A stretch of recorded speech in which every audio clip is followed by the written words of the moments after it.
What is going on, everyone? Welcome to the Slaw Sports Show. I'm your host, Cole Noble, aka Slaw, here on a NFL Sunday that is going to be unlike any other.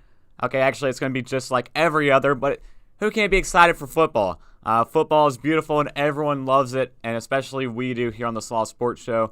So those who are new to the show, don't know the deal, we're switching it up today. Haven't had a show in a couple weeks, so we decided to switch things up, mainly because of what we used to do on the Slaw Sports Show, which was talking fantasy football, giving some, start and sit advice for some teams out there, some people listening, on whether you're in the car listening on WSOE or whether you're live on YouTube watching us at the Slaw Sports Show. We gave some start and sit advice throughout maybe the first 6 or so weeks of the season, and our picks or our starts and sits never really panned out. I didn't feel like I was helping anybody out, so we were having a lot of problems with it. I couldn't just get it right in terms of fantasy football and these starts and sits. I always had all of the stats, all of the research, was always very confident every single week in my picks, and it never worked out. The guys I said to start were putting up 8-9 points in fantasy that week. The guys I were saying to sit were putting up 14-15 points, and I was telling everybody to sit them. So we're no longer starts and sits on the Slaw Sports Show. Instead, we're just going to be going over headlines, talk about our Thursday night football game we just saw a couple days ago, and like we always do, run through the entire slate of NFL Sunday today, and we'll still have our locks and upsets of the week because those have still been hitting and doing solid so far this season. And last week, was the first time we kind of mixed it up on our Twitter at the Slaw Sports Show. We went with 2 locks and I think an upset. Actually, 2 locks and 2 upsets last week. We locked in the Dallas Cowboys over the Denver Broncos. That didn't hit. We locked in the Buffalo Bills over the Jacksonville Jaguars. That one didn't hit. But our upsets, we did Tennessee Titans over the Rams on Sunday Night Football. That one paid out for us. And our other one, we did Minnesota Vikings over the Baltimore Ravens. That one went back and forth into overtime affair that ultimately didn't go our way in overtime. So we finished the day 1 for 3 in our 4 picks last week. We're going to come back this week with 3 picks, 2 locks, and an upset we have for our slate today. But before we get there, real quick, I do want to go back and talk about our Thursday night football game that we just saw a couple days ago. The Baltimore Ravens going to Miami to take on the Dolphins. That game had a lot of headlines going into it. Not only was Lamar Jackson going back home to South Florida, but also the quarterback situation was skewed heavily for the Miami Dolphins. Tua Tagovailoa was dealing with a finger injury in that one and was not allowed to start, but was still as the listed as the backup because the Miami Dolphins just don't have another quarterback on their roster that could have backed up Jacoby Brissett. So Tua suited up but wasn't starting in that game. Jacoby Brissett made the start, and that game was just back and forth, a punch show to start the game. But ultimately, Jacoby Brissett suffered a knee injury, left the game. In comes Tua with the crowd just chanting for him. Tua, Tua, Tua. As he came out onto the field, Tua, you could tell the finger issue was still bothering him, couldn't make some of the throws, but for the most part, I was still impressed with him. He was making some of the throws he needed to, some big-time throws to get the ball moving down the field, and, had that one touchdown drive offensively where he got in on the QB sneak, and then the rest of it was the defense. And I think that was the big storyline of the game, outside of Tua coming off the bench, leading this victory 22-10 over the Baltimore Ravens. The bigger story here was the defense for the Miami Dolphins, who've now won 2 straight games, last week getting a big win over the Houston Texans, and we looked at it and said, well, it was the Houston Texans. Not really that impressed by this victory by the Miami Dolphins. They come out on Thursday night, big defensive performance against the Baltimore Ravens and Lamar Jackson in this one. They were all over Lamar Jackson. And shout out, of course, I want to give a shout out to Javon Holland, rookie safety out of Oregon. It's the guy I liked coming out of the draft. He had a big game on a national stage on Thursday night for that Dolphins defense. Xavier Howard made a big play, getting into the end zone on a fumble recovery as well, getting a defensive touchdown there for the Miami Dolphins. But the Dolphins, I think they're starting to figure things out a little bit defensively. Brian Flores, he took the play calling sheet back for this defense. Don't know why he didn't have it to begin with, But the last 2 weeks, this Dolphins team is looking a lot better. Actually, the last 3 weeks, I would say. Go back to that Buffalo Bills game. They had a late fourth quarter implosion really in that game against Josh Allen. But for 3 quarters, they were holding the Buffalo Bills in check back in Week 8. And then Week 9, we said that game against the Houston Texans, and now this one, big win. This Dolphins team's now 3-7, getting right back on the right track here when it looked like they were dead to rights this season. Go ahead and call it, stamp it, send it away on the year, is what this season looked like for the Miami Dolphins. They won their first game of the season, lost 7 straight, now have won 2 straight, trying to get things back and ready to go. And on the other side, for the Baltimore Ravens, Dan Orlovsky came out after that game on ESPN and said that the Ravens found their kryptonite offensively, and for opposing defenses, they now have a scheme and a blueprint to follow against the Baltimore Ravens because it's worked multiple times this season, and that's that cover zero heavy blitz that they're employing defensively against the Baltimore Ravens and against Lamar Jackson. He can't handle the pressure, and he can't diagnose the blitzes coming at his face, and we saw that to be the case again on Thursday against the Miami Dolphins. So in a team that dominates during the regular season, hasn't done so well in the postseason with Lamar Jackson, what do they need to fix here offensively to help this issue, get things back on track, and try to figure this out and get this fixed before other teams start taking advantage of it on a week in and week out occurrence for the Baltimore Ravens? It's interesting to consider and think about. But Brian Flores called that game to perfection on defense. Javon Holland played great off the edge. As a safety, they had him down. He was blitzing. They had him back doing coverage. He was all over the field in that game on Thursday for the Miami Dolphins. And it was a big win by the Dolphins over the Baltimore Ravens. See what happens here. What lingering things happen going now into Week 11 for these two teams, because right now the AFC doesn't look that strong, top to bottom. So the Miami Dolphins, 7 losses already. Don't count them out. See if they can make a run here and start stacking some wins like they're doing right now. By no means do I think they're going to potentially get to a 10-7 record by the end of the year and run the table and win out. But you look at the schedule ahead for the Miami Dolphins. You got the New York Jets in Week 11 coming up, I believe, and then you got the Carolina Panthers. You got the New York Giants, New York Jets again, New Orleans Saints, Tennessee Titans, New England Patriots to close out the season. Not a tough schedule by any means at the rest of the stretch. Honestly, probably one of the easiest, I would say, looking at the rest of the the scoreboard, schedule board for all the teams in the league. The Dolphins have one of the easiest schedules, I would say, coming up here in their next 6 games. So it'd be interesting to see how they close things out here going forward. In the next 7 or 8 games here to close out the stretch. 7 games to close out the stretch for the Miami Dolphins. See what they can do here. Get on a little bit of a roll, get things moving along, get things back in the right direction, and just see what happens here in the offseason, especially with their franchise moving forward. Do they keep Tua? Does he come back and make an impact statement the rest of the season? All those questions have to be pondered and considered for the Miami Dolphins. All right, so that's enough Thursday night football talk. Let's move things along to some headlines we saw this week. And let's start in Carolina. North Carolina show here based out of Elon University at WSOE. And, streaming here at the Burlington, Elon area. And, of course, live on YouTube at the Slaw Sports Show. So we got to start locally. Because Cam Newton, the franchise star, a longtime franchise potential, future Hall of Famer for the Carolina Panthers, Cam Newton is returning to the Carolina Panthers to be the starting quarterback. Not this week, but next week we should see him take the field against the Washington football team and former head coach Ron Rivera. Cam Newton was signed to a 1-year, $10 million deal that's a little bit skewed. It's $4.5 million guaranteed on signing, and a $1.5 million coming in on a roster bonus for Cam Newton. That's starter money. That is starter money for Cam Newton. And with what they're doing right now, they have placed Sam Darnold on the IR with his shoulder injury. And the thought process is with Sam Darnold that he will be done for the rest of the season, is what Ian Rappaport was tweeting out early this morning or late last night.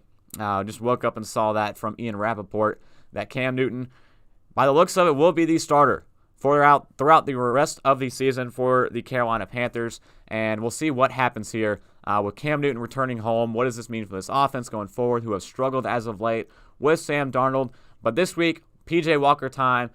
He will be starting for the Carolina Panthers. I don't think they're going to suit up Cam Newton this early in his return to Carolina, so expect Matt Barkley, I would say, to be the backup for the Panthers in their game today that we'll get into once we get over to the rest of the slate. But Cam Newton officially returning home to the Carolina Panthers, a team right now sitting at 4-5 on the season, very much not out of the picture. And you look at it, the 4-4 Falcons right now had the last seed in terms of the playoff picture in the NFC right now. So this team, if they get hot and they get rolling with Cam Newton, they have a shot. They have a shot here to do something and to go on a little bit of run here in Carolina with Newton at the quarterback position. I'm excited to see what he can do for this offense going forward. But all the talk's always been, Cam Newton has spent all of this time throughout the season.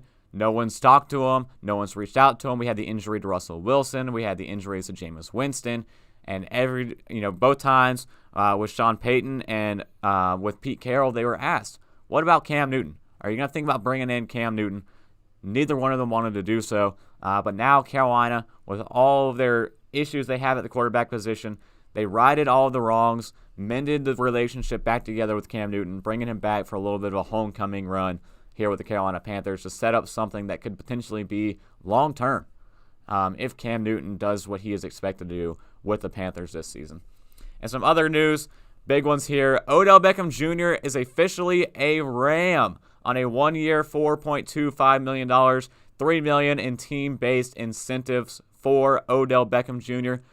How do they get this money? Where does all this money come from? Well, a lot of it opened up when this team released Deshaun Jackson. They, their cap wizards are always at work in Los Angeles. They've tried to fit Von Miller on after getting him at the trade deadline, and now they were able to fit on Odell Beckham Jr., and they get him in there, and it's pretty much was a player-based recruiting method that got Odell Beckham Jr. to the Rams. Von Miller and Jalen Ramsey both reached out to him. Jalen Ramsey was FaceTiming Odell Beckham Jr. after practice in the locker room with the guys, and Odell wanted to make sure that what they have in that wide receiver room wouldn't be hurt for the LA Rams. And Jalen Ramsey brought him over to the receiver room, talked to Cooper Kupp, talked to Van Jefferson, talked to Robert Woods, and it just felt right, Odell Beckham Jr. said. So Odell Beckham Jr., OBJ, is now officially a Ram with Matthew Stafford. Vault the Rams back up to being the favorites, I'd say, out of the NFC to go to the Super Bowl this year, and probably Super Bowl favorites right now if you had to look at the odds. But still some repercussions. Everyone talked about the target share going into this offense. It's been Odell Beckham Jr.'s biggest gripe, biggest complaint is not getting the targets. Well, the targets now opened up because, unfortunately, Robert Woods, also known as Bobby Trees, out for the year. Torn ACL reported, came out yesterday morning. He will be done for the year. So all those target shares now opened up for Odell Beckham Jr. And expect him to fill that Robert Woods role in that offense, being the jet option guy, being the motion guy in that offense, and being the overall route runner in this offense now with Robert Woods now out for the year. It's a tough blow for a guy who wears a C on the chest at the wide receiver position, both him and Cooper Kupp, captains of this team, but Robert Woods has a special place for Rams fans, for this team, for this offense, for their players. Everyone speaks very highly of Robert Woods, even all the reporters out working right now for the Rams. Everyone loves Robert Woods. You hate to see something like this happen for a player of his caliber being out for the year with that torn ACL. So those are some of the big headlines that we want to focus on. The rest of them we will get to when we talk about the slates of the games. We're going to break it down piece by piece. When we come back, we're going to take a quick break. So sit tight here on the Slaw Sports Show, and we'll be back here to break down this whole entire slate of NFL Sunday and get things ready for kickoff at 1 o'clock. So sit tight, and we'll be right back.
All right, and we are back here on the Slaw Sports Show. I'm your host, Cole Noble, a.k.a. Slaw.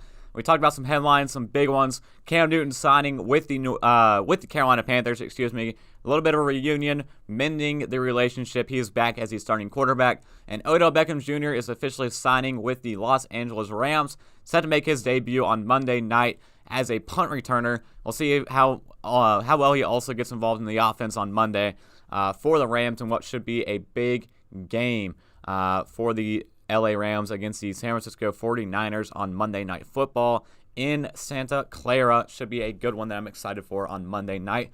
But before we get there, we got to talk about Sunday NFL slate. What we're going to see kicking off today at 1 o'clock Eastern Time, 1 o'clock p.m. So let's go through it. We're going to go game by game, talk about the spread, how it's aligned, what are the trends for those that are willing to bet on, say the spread, the over-unders, anything like that. We'll talk about it and talk about some of the key storylines coming out of each and every game and what to look out for in our NFL Sunday slate that I'm sure we are all excited for. So let's start off. Tampa Bay Buccaneers going to Washington to take on Ron Rivera, Riverboat Ron, and the Washington football team.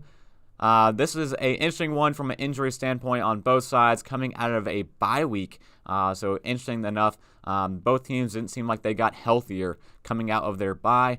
No Antonio Brown, no Rob Gronkowski for the Tampa Bay Buccaneers, and no Montez Sweat for the Washington football team on that defensive line. Chris Godwin is in, however, he will be active, dealing with a little bit of a foot issue all week. He was slated to be a game-time decision. They ruled him last night as active, so he will play for the Tampa Bay Buccaneers. And Mike Evans, expecting him to have a big game. I think he's had 6 straight games with a touchdown, I believe it was. So on a hot streak right now with this team and with Tom Brady. Expecting Mike Evans to do something big here with no Gronk and no Antonio Brown. And also look out for the tight ends, O.J. Howard as well as Cameron Brate as well.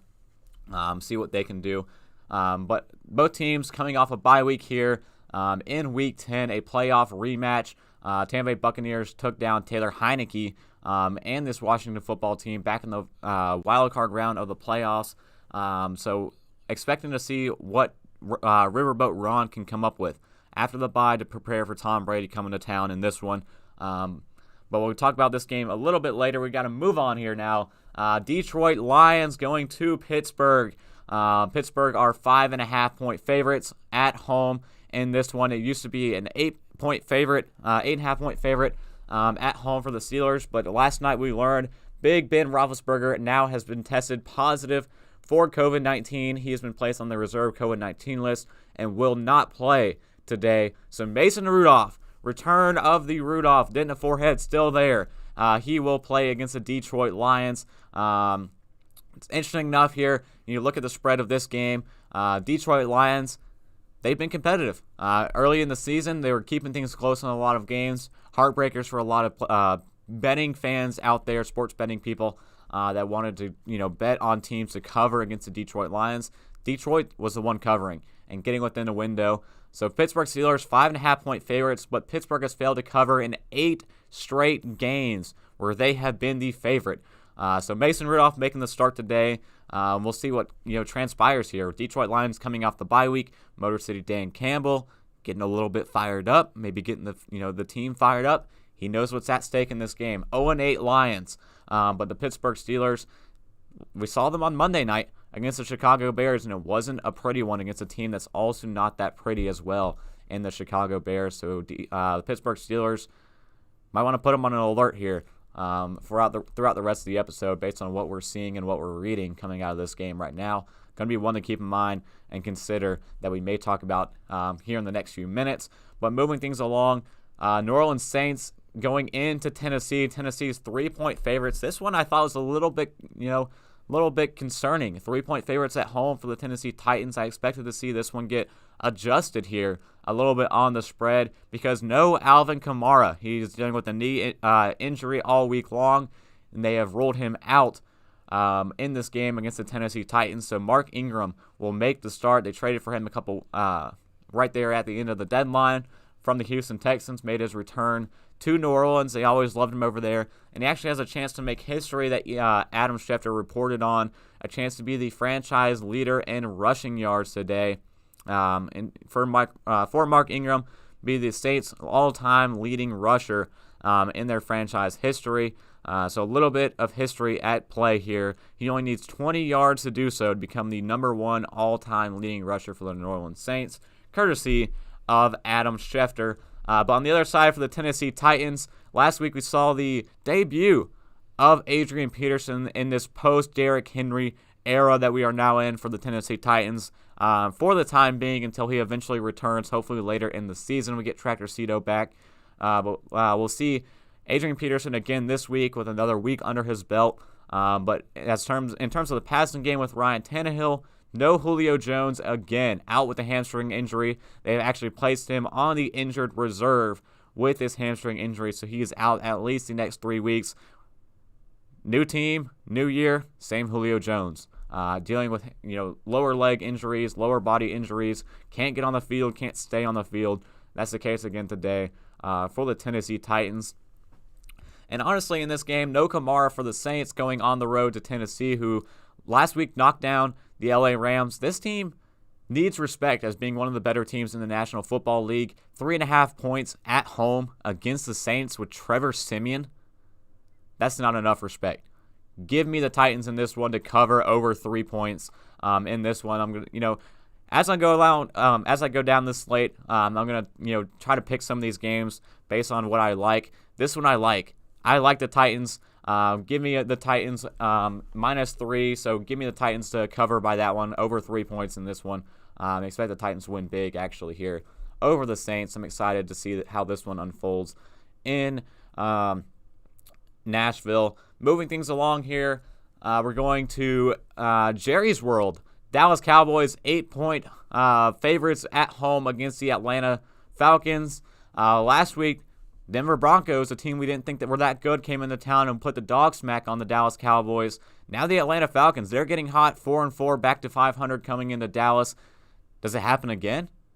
Does Dallas blow another one at home against a team they shouldn't lose to for the second week in a row? But I don't know. There's some implications here in play. Dan Quinn revenge game against his former team, the Atlanta Falcons, now the defensive coordinator for the Dallas Cowboys. He's going to have something cooked up against this Arthur Smith offense, I'm sure, who's heating up as of late. Matt Ryan's playing a lot better football. Cordell Patterson is a dog with the ball right now. The guy's been a beast on the offense as a playmaker. Don't put a position on him. He is a playmaker for this Atlanta Falcons team. But 8-point favorites at home for the Dallas Cowboys. Michael Gallup back in the lineup. See what they can do here against the Atlanta Falcons. This one not too excited for. Dallas Cowboys, 8-point favorites. Maybe I think Atlanta covers this one and keeps it close. So that's what I'm going to say for this one. Atlanta potentially covers this 8-point spread given to the Dallas Cowboys at home. Moving things along to Foxborough on our 1 o'clock slate. Cleveland Browns against the New England Patriots. We got some running back concerns to talk about. Start with Cleveland Browns. No Nick Chubb, no Demetric Felton, and no Kareem Hunt. Kareem Hunt still dealing with his injury, couldn't get activated in time. But Nick Chubb and Demetric Felton and John Kelly all placed on the COVID-19 list, which means the only active running back for the Cleveland Browns today is going to be Ernest Johnson, who we saw had a big game on primetime a couple weeks back. Went over 130 yards, I believe it was, in that game. Ernest Johnson can play, and he's having another shot to do so today against the New England Patriots, who will be without Damian Harris, who is dealing with a concussion, couldn't get past protocol in time. But Ramondre Stevenson, he should be good to go. He passed concussion protocol. So Ramondre Stevenson, the guy we loved during the preseason, had a big game last week in Carolina before ultimately getting knocked out of that one. He is good to go. And Brandon Baldwin also in that backfield should get a lot of work with Damian Harris out for the New England Patriots. Patriots 2.5 points at home. Give me the Browns outright to win this game against the New England Patriots. I like Cleveland. I like the Cleveland Browns post Odell Beckham Jr. without Odell Beckham Jr. And I like Baker Mayfield in this game. Expecting big things in my fantasy league from Donovan Peoples-Jones this week. We'll see what happens here in this one. Moving it along with a AFC East matchup. Buffalo Bills 13 13-point favorites against the New York Jets. I don't want to bet on the Jets to cover this one because the New York Jets, but a 13 is a lot of points. Nearly 2 possessions they are expected to win by in this one. But the Jets, they do have the 32nd ranked defense in points per game and yards per game, giving up the most points and yards in the entire NFL. Zach Moss is back for the Buffalo Bills. He is active at running back.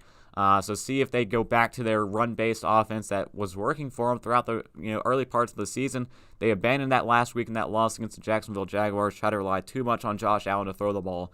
See, with Moss back in the lineup, they go back to trying to hammer the run and get the run game going against this New York Jets team, who will be starting Mike White again. Mike White said he should have been the number 1 overall pick. Made a big game a couple weeks ago, but got knocked out last Thursday against the Colts for the New York Jets. He should be able to come back, and I believe will be starting this game for the New York Jets. 13 points. 13-point favorites are the Buffalo Bills right now in this game against the Jets. I don't know what to think of that one, because I don't want to put it on the Jets to try to cover this game, but it is 13 points. I'm not going to bet on it. Not gonna do it. Not gonna put anything on this one. Keep the money where the mouth is here. Moving along, got an AFC South matchup. Jacksonville Jaguars coming into Indianapolis. The Colts here are 10-point favorites. This one I actually like a little bit in terms of what they can do. Trevor Lawrence last week left the game, came back in, dealing with the ankle issue all week long. He should be good to go for the Jacksonville Jaguars. Carson Wentz right now is on a hot streak, 6 games with 2 touchdowns and 0 interceptions.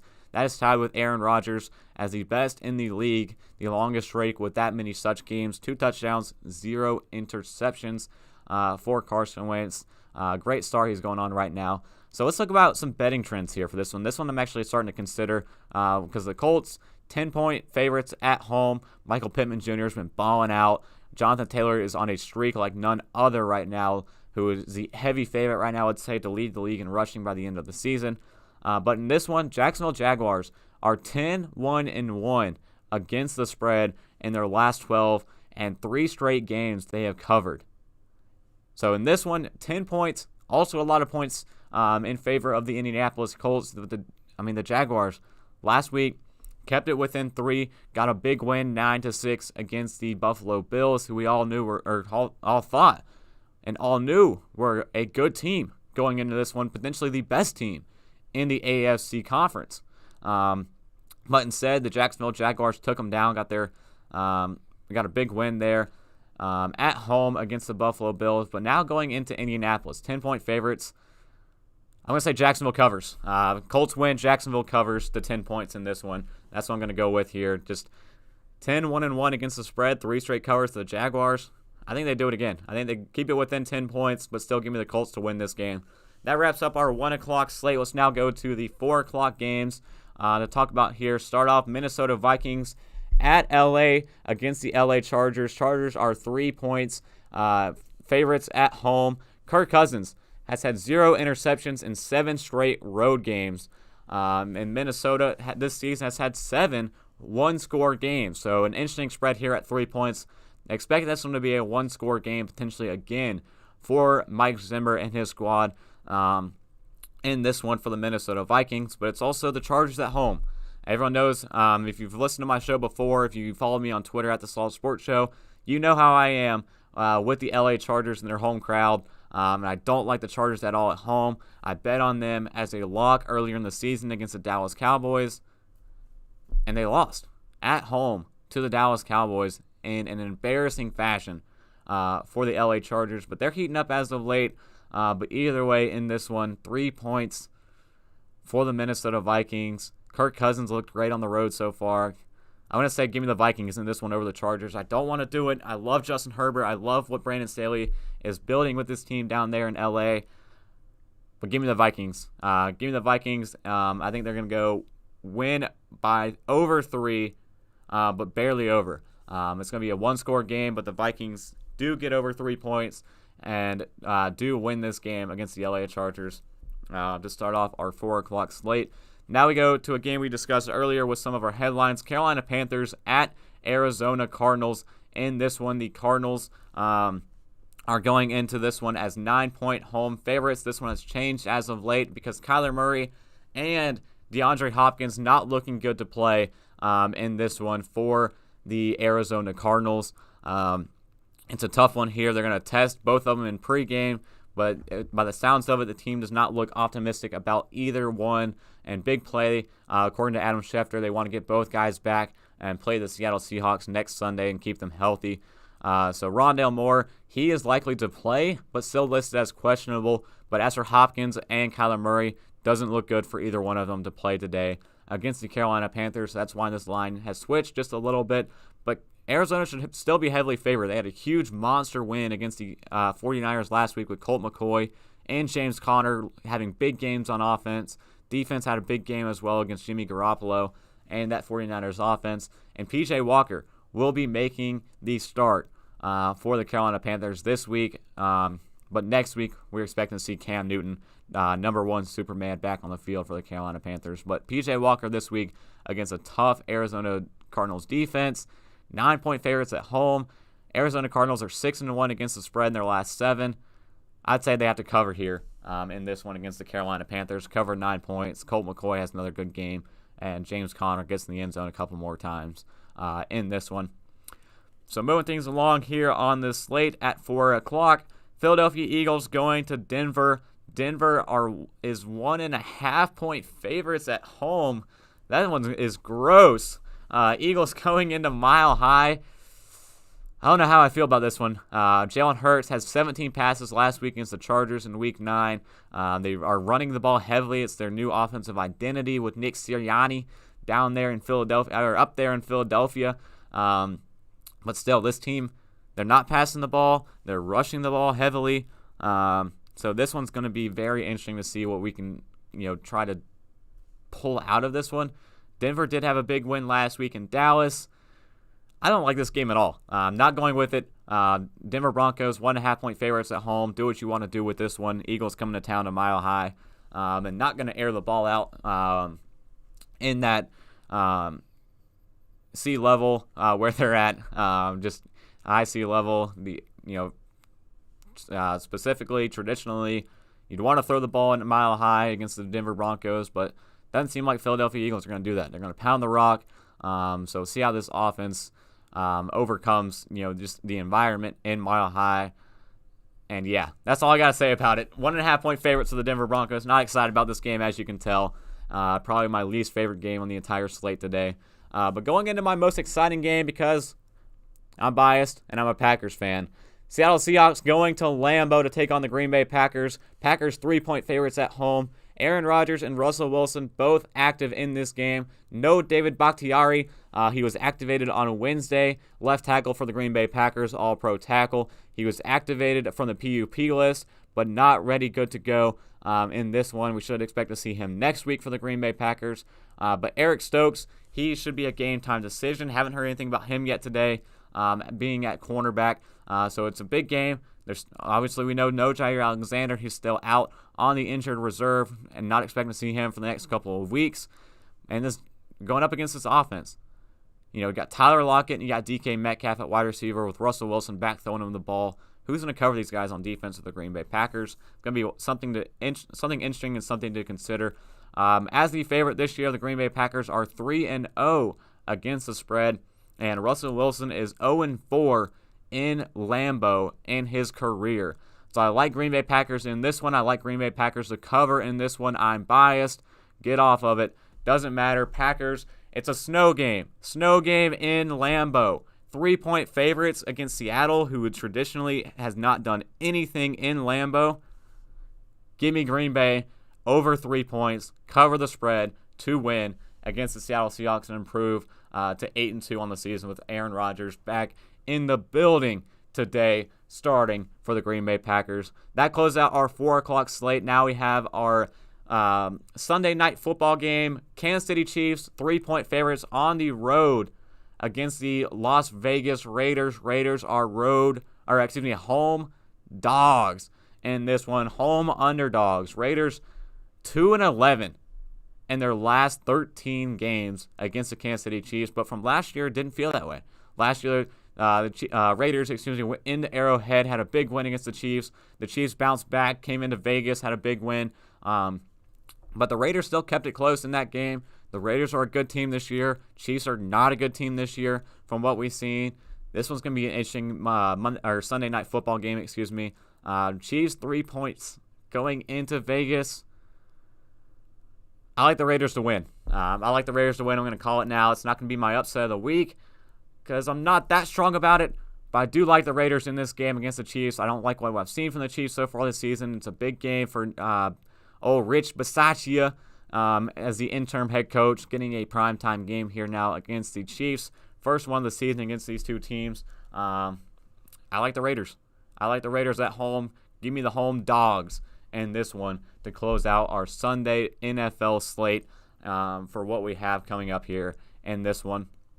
So let's get to some breaking news we've got coming in that could help clear some things up with some of these slates from our friends over at ESPN and NFL Network, and of course my sports update as well coming in on the Twitter feed. Field Yates officially active. James Robinson for the Jacksonville Jaguars, Ramondre Stevenson, Zach Moss, Chris Godwin, and Jamal Williams. Zach Wilson will be inactive for the Jets. Jonnu Smith inactive for the Patriots. Doesn't change much from my end. Still like the Buffalo Bills in their game against the New York Jets as to win. Not doing anything with that spread at 13-point favorites, but I want them to get the ball rolling back again with Zach Moss back in the lineup. James Robinson back in for the Jaguars. I like them to cover 10 points against the Colts, but I like the Colts to still outright win that game. But moving things along, Greedy Williams inactive for the Cleveland Browns. That could be a big one for that defense. Jeremiah Owusu-Koramoah, however, will be back at linebacker. It's a big pickup back off IR for that defense for the Cleveland Browns. And Dwayne Haskins headlined. He will be active for the first time this season, expecting him to be the backup to Mason Rudolph, who is starting in replace of Big Ben Roethlisberger, who is out with COVID-19, testing positive for that late yesterday. Had the symptoms, came in and test last night. Sure enough, was positive, has been ruled out. And finally, Cam Newton has been elevated to active status. A source has said he still may not play, still looking like P.J. Walker is going to start in this one, but maybe Cam gets on the field in this game against the Arizona Cardinals, the way this one might go. Cam Newton expected to be active. How much of this offense did he actually learn? Maybe they dialed up some plays for him, specifically for Cam Newton in this game to consider going forward in this one. But Cam Newton will be active for the first time this season in his first week back with the Carolina Panthers. Excited to see what he can do here. Back in the lineup, back on the field, back in the black and blue for the Carolina Panthers. They might be wearing white on the road, but either way, back in the blue for the Carolina Panthers. Let's go to some questions we've had coming in on social media. You can send them in if you're listening on Twitter at The Slaw Sports Show. If you have any questions you want to consider, you want things to go over for this Sunday slate, we just detailed in depth here for you guys. First up, we got, should the Washington football team keep losing so that they can finally draft a top 5 quarterback? This one's actually interesting to consider. There's a lot of interesting quarterbacks in the draft this year. I don't know if I'm really high on these guys going in. I'm high on Malik Willis, but outside of him, you got Kenny Pickett, you got Matt Corral, you got Sam Howell still there. Desmond Ridder is a guy that I do like, who I feel like his name isn't being mentioned enough. So in terms of the Washington football team and what they have to do going forward, looking now, this fan sitting in this question, not so high on their Washington football team. Seems like they're a fan of the team. 2-6 start to the season, 4th place in the NFC West or NFC East a year after winning it. Rest of their schedule, what they've got to do. If you look at the Washington football team coming up, they got the big game, of course, today against the Tampa Bay Buccaneers. They got the Carolina Panthers next week with Cam Newton expected to start against Ron Rivera in Carolina. Seattle Seahawks, the Las Vegas Raiders, the Dallas Cowboys, the Philadelphia Eagles, the Dallas Cowboys again, the Eagles again, and the Giants to close out their season. Tough schedule coming up ahead for the Washington football team, and you look at the current NFL draft order. and where they currently lie right now for the 2022 draft. Try to pull it up here as quickly as possible. Right now on Tankathon, the draft order, Washington football team currently has the 5th pick. As of right now, where they're currently standing with their 4-game losing streak, I don't even know if they have to lose out the rest of the season to be in the market for one of these top quarterbacks in this year's draft, if that's the direction they want to go. We heard some reports now that they're not expected to have Ryan Fitzpatrick for the rest of the season. He was there on a 1-year deal. And then, of course, what we also see with Taylor Heineke, not been that impressive. People are saying we could see Kyle Allen this week after the bye week. But it's looking like it's still going to be, of course, Taylor Heineke this week as a starter and potentially being the rest of the season. It's interesting to consider here. I don't think they need to lose out to get a quarterback in this year's draft. And I do think that's a direction that they do go next year, looking towards the draft in April. But to answer the question, should Washington keep losing so they can finally draft a top 5 quarterback? I don't think that's specifically in play. I don't think they need to lose out to get one. I think they're going to sit very fine and right in a position to get the guy that they want to in the draft, just how they started this season at 2-6. Now, wins obviously could hurt them, but I don't think how their schedule is playing out specifically, they should purposely lose. I think it's just going to happen for the Washington football team.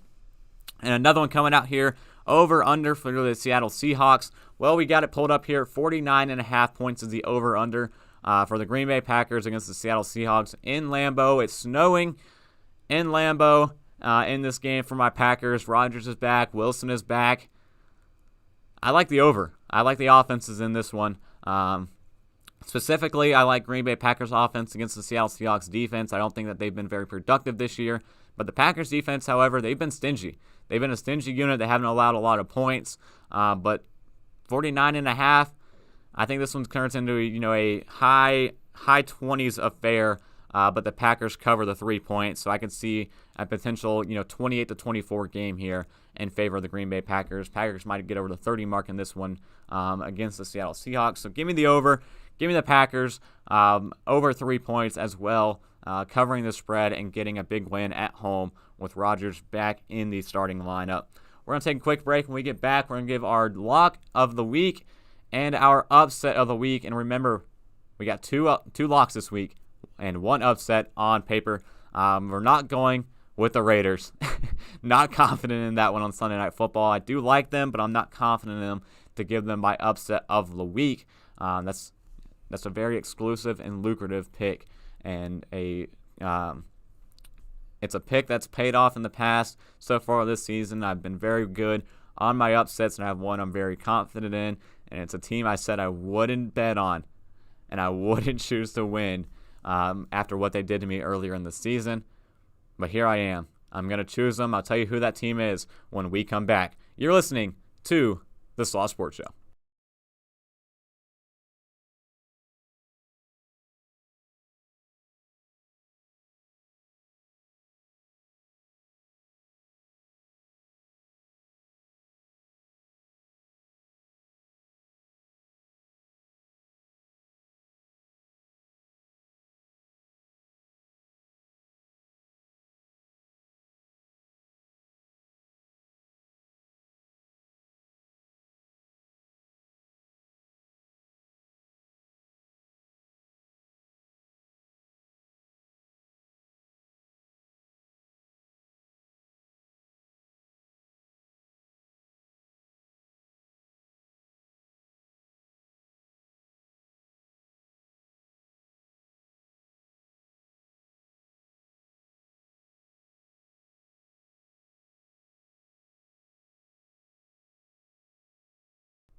All right, we are back here on the Slaw Sports Show, and today we're now moving over and moving ahead in terms of our picks of the week. It's what you've all been waiting for. Everyone's always excited for it. Last week, we went 1-3 in our 4 picks, had 2 locks, 2 upsets. The only upset we hit was the Tennessee Titans over the LA Rams. My 2 locks did not hit.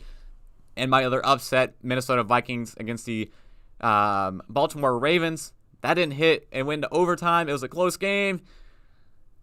Couldn't get it done in overtime. Put Mike Zimmer on the hot seat just for blowing my upset of the week I had last week.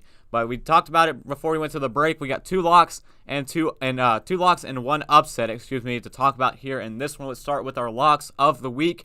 First one, Arizona Cardinals over the Carolina Panthers. Doom. Lock it in. 9-point favorites now at home against P.J. Walker and the Panthers. Cam Newton will be active. Don't know what exactly he's going to be doing in this game for the Carolina Panthers, how much they actually use him.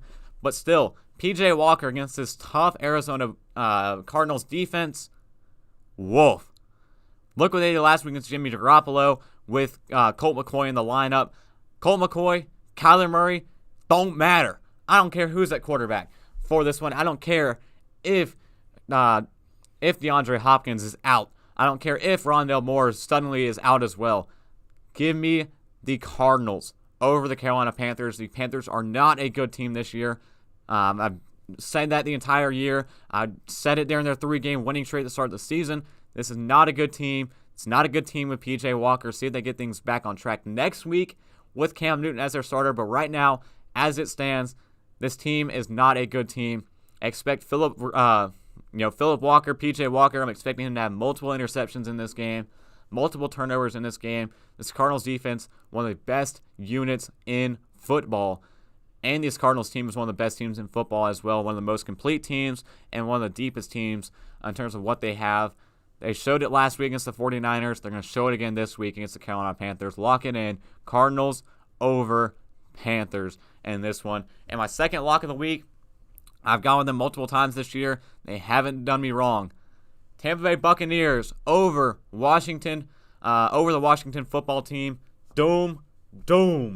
In this one, Tom Brady is 5-1 in his career all time against Washington, including the playoffs, a big win in the playoffs last year in the wild card round. Washington is 0-3 after their bye week since 2018. Tampa Bay is 1-2. They've only had one bye week with Tom Brady, so I'm more focusing on this Washington football team record. 0-3 after the bye week, can't get a win, and when in a situation where they have an entire week to prepare for a team. And Tampa Bay, also coming off the bye, had the entire week to prepare for Taylor Heineke and Riverboat Ron squad. So give me Tampa Bay in this one. I'm excited to see what happens here in this one for Tom Brady. I talked about it on my Overreaction podcast this past week on Monday, that right now, the way Tom Brady's been playing and what happened last week during his bye week, he has the MVP race on lock right now. It's his MVP to lose the way he has played this so far this season. But with Matthew Stafford now getting Odell Beckham Jr. now, see if he can make some noise back into it. Justin Herbert also making some noise getting back in this conversation. Josh Allen still having shaky games as of late. So right now, this MVP award is Tom Brady's to lose. And I think he's going to have another big performance this week against this Washington football team defense that struggled all season long. I don't think they get things figured out over the bye, and I don't think they get things figured out today against the Tampa Bay Buccaneers. So my lock number 2, Buccaneers over the football team. Doom. Lock it in. All right, and last but not least, we have our upset. Our upset of the week. And we're not going with the Raiders. We're not going with Raiders over Chiefs, although I do like them in this game. I'm going a different direction. I'm going with a team that I said I would never, ever bet on this team to win again after what they did to me a couple weeks back earlier in the season. But last night, Ben Roethlisberger, test positive for COVID-19. Mason Rudolph, dent still in the forehead, has been activated, and he will start for the Pittsburgh Steelers. Give me Detroit. Give me the Lions over the Steelers as my upset of the week. Coming off the bye week, Motor City Dan Campbell has got the boys buzzing in this one. This team is ready to roll. They're going to bite some kneecaps. They're going to throw some, not throw some helmets. Let's not do that again. But they're going to bite some kneecaps. They're coming for it. 0-8. They are hungry. The Lions need a win. Never mess with the hungry Lions. Give me the Lions. Ring the alarm. Upset of the week. Detroit Lions over the Steelers. It was an 8.5-point favorite. Now a 5.5-point favorites for the Steelers at home in Pittsburgh. I want the Lions. Come on. Motor City Dan Campbell, you cannot fail on me twice, dude. I've been all over it. I've loved his energy, and it looked like it wasn't working. 0-8 start to the season. The team started losing all of their confidence. But in this one, I'm excited. The boys are buzzing. They're ready to go. I've never seen the Lions this season be this quiet going into a game. Everyone's always talked about him. Everyone's always talked about Dan Campbell. There's always been rumblings, all the talk a couple of weeks back about Jared Goff. Is he still going to start? There's nothing. Nothing this week. Everything has been on the Pittsburgh Steelers side. The hungry Lions are down right now in the grass, ready to pounce on this Pittsburgh Steelers team who are now without Big Ben Roethlisberger. I'm not confident the Steelers haven't been this season, whether they had Ben Roethlisberger, whether they didn't have Ben Roethlisberger. I'm not confident in this team, and they showed why. They showed why last week against the Chicago Bears, a team who should not have been anywhere remotely close into that one. Were 8 yards shy of a game-winning field goal in that game on primetime Monday Night Football against the Pittsburgh Steelers. We've seen crazier things happen. Give me the Lions getting their first win of the season this week against the Pittsburgh Steelers as my upset of the week. I'm calling it. I'm sticking with it, and I'm rolling with it. Let's go, Lions. Let's go, Motor City Dan Campbell. Boys are buzzing in this game. That's all the time we have on the Slaw Sports Show. Thank you all for tuning in, and thank you all for listening. Those on WSOE 89.3 that took time out of your day. Whether you're turning the channel, turn the knobs, stumbled across my show, and you're still listening. I appreciate it. Thank you for tuning in. And be on the lookout for for tomorrow. We will have our Overreaction podcast, Overreaction Monday, breaking down everything we're going to be seeing on today's schedule, on today's slate that we have discussed in full, top to bottom, all the way down. And tomorrow we'll also preview Monday Night Football as well. That's why we didn't get to it. Rams, Niners on Monday Night Football. And then on Tuesday, we will have our weekly power rankings come out that will shake out this week in terms of who's going to rise, who's going to fall off the list. We had a lot of changes this past week that I was excited about and excited to preview, with the Cardinals jumping back up to the number 1 spot. We had the Titans jumping up to that number 2 spot, getting the silver medal in our power rankings last week. Stay on the lookout for that as well, coming out on Tuesday. But for today, that's all the time we have. Thank you all for tuning in. Thank you all for listening. Thank you all for watching live as well on YouTube at the Slaw Sports Show. I appreciate all of you. And until next time, peace.